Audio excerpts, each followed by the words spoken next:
Самиот закон на инклузија, како што беше донесен, мислам дека е во ред како стартна точка за да се менуваат многу работи, за да се крива свеста и за да идеме напред. За утре, да може тоа да функционира, да има квалитетно образование, да е граѓанин како и секој со сите исти права. Ајде да не се враќаме на секој 4 години 3 чекори назад. Значи, почнавме од негде. Јас мислам дека колку и во пракса да беше тешко, сепак се остави простор и е позитивна работа која ни се случи. Не е негативна. Без разлика на сите недостатоци кои си ги има. Е позитивна работа која ни се случи. Треба време, за све треба време. И за инклузијата треба време. Па ние како родители за децата секогаш ќе си го имаме стравен, нели? А што после?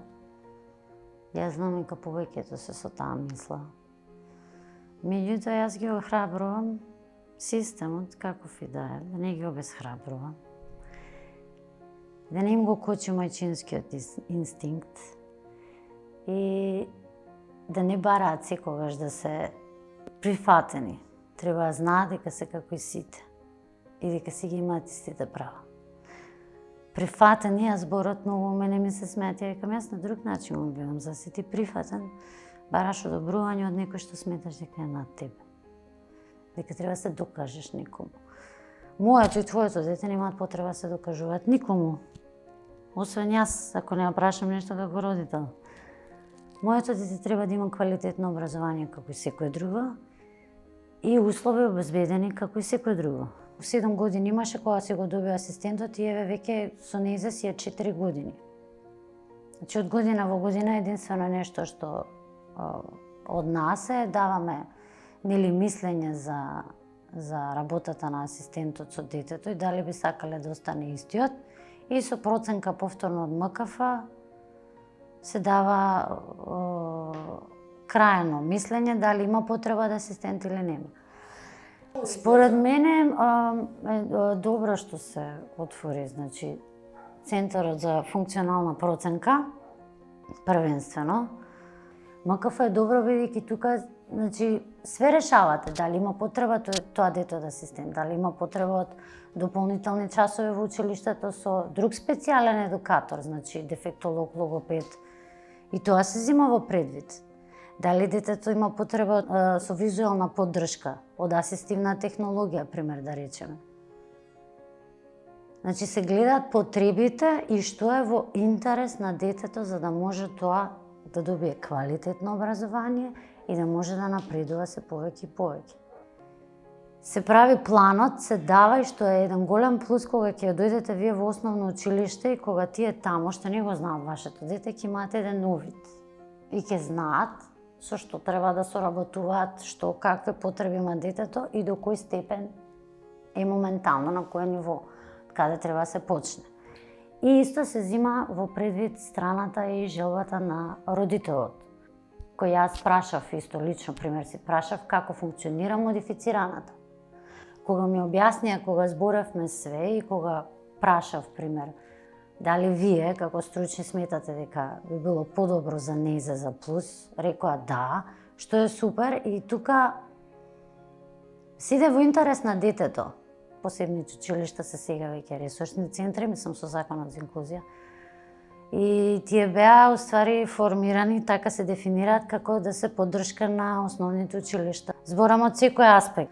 Пример за тоа како треба да пристапат и на кој начин со децата со посебни потреби, доколку имаат потреба и барање самите училишта. Друго, покрај тоа што асистентите ги обезбедува ресурсниот центар, значи ги води, имаат ментори, секој образован асистент има ментор. Им обезбедуваат исто и поддршка со материјали, со дидактички вежби и начин на работа доколку не може да се снајдат во одредена ситуација. Таа соработка мора да ја има за тоа дете да може да иде напред.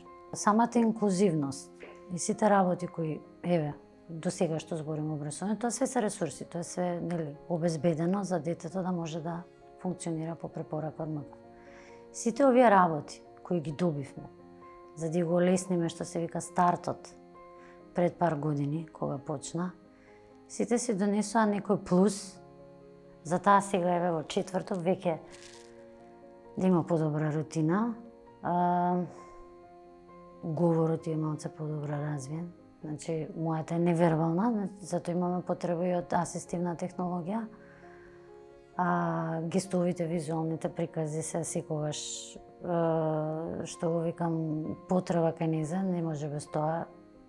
И тоа доста и помогна во училиште, што се обезбеди училницата и е скрос обезбедена со визуални прикази, да може полесно да функционира. Значи, и нормално дека ништо нема да профункционира 100% и учиме од грешките. Ама тоа треба да се развива.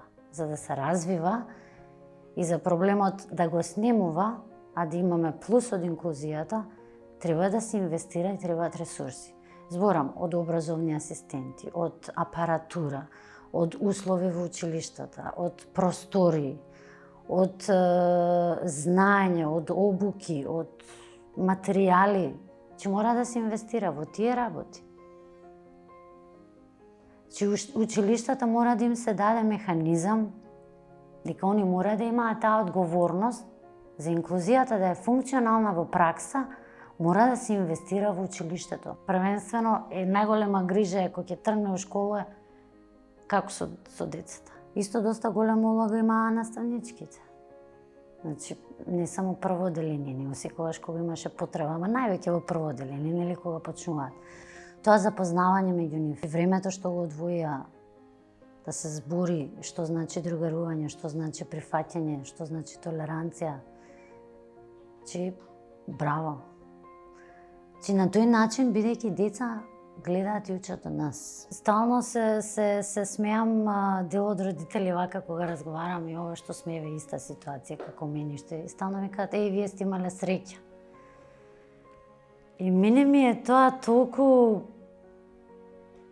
горко сладко што се вика, оти тоа не треба да го гледаме ние како среќа. Мене ми се погодило, ми паднало на лото, не. Јас го гледам тоа како право и ти го имаш истото право. Ти треба да ги имаш истите работи ако имаш потреба да ги има твоето дете.